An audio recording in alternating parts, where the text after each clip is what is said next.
Hi friends, வாங்க இப்போ நம்ம கசப்பு இல்லாமல் பாவக்காய் தொக்கு எப்படி செய்கிறதுன்னு பார்க்கலாம்.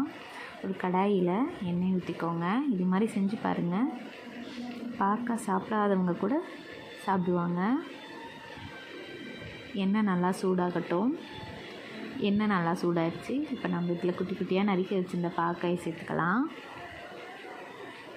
இதில் பாவக்காய் சேர்த்து நல்லா வதக்கிக்கோங்க. பாவக்காய் நல்லா கோல்டன் ப்ரௌன் கலர் ஆகிற வரைக்கும் வதக்கிக்கோங்க.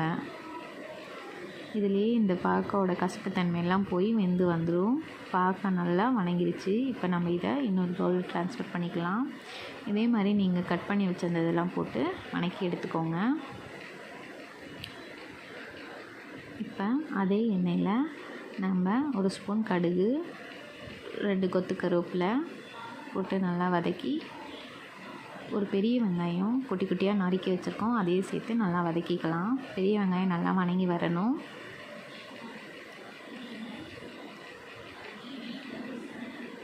பெரிய வெங்காயம் நல்லா வணங்கி வந்துடுச்சு.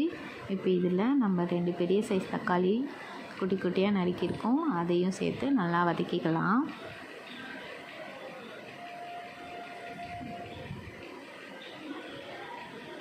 கொஞ்சமாக மஞ்சத்தூள் ஆட் பண்ணி நம்ம நல்லா வதக்கிக்கலாம். தக்காளி நல்லா வணங்கி வந்துடுச்சு. இப்போ இதில் நம்மளுக்கு குழம்புக்கு தேவையான அளவு குழம்பு மிளகாய்த்தூள் சேர்த்துக்கலாம்.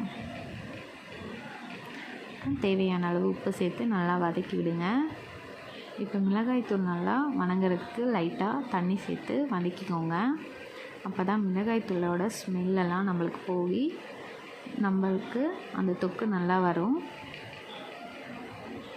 இப்போ மிளகாய்த்தூள் நல்லா வணங்கி வந்துடுச்சு. இப்போ நம்ம வதக்கி வச்சுருந்த பாவக்காயை சேர்த்து நம்ம நல்லா மிக்ஸ் பண்ணி விடலாம்.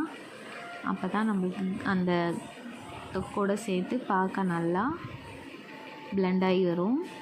இப்போ பாவக்காய் நல்லா வணங்கிருச்சு பாருங்கள், எண்ணெய் பிரிஞ்சு வந்துடுச்சு. இது மாதிரி செஞ்சு பாருங்கள். சாப்பாடோடு சாப்பிட்லாம், பொரியலாகவும் சாப்பிட்டுக்கலாம். உங்களுக்கு பிடிச்சிருந்தா சப்ஸ்கிரைப் பண்ணுங்கள், லைக் பண்ணுங்கள், செஞ்சு பார்த்துட்டு கமெண்ட் பண்ணுங்கள்.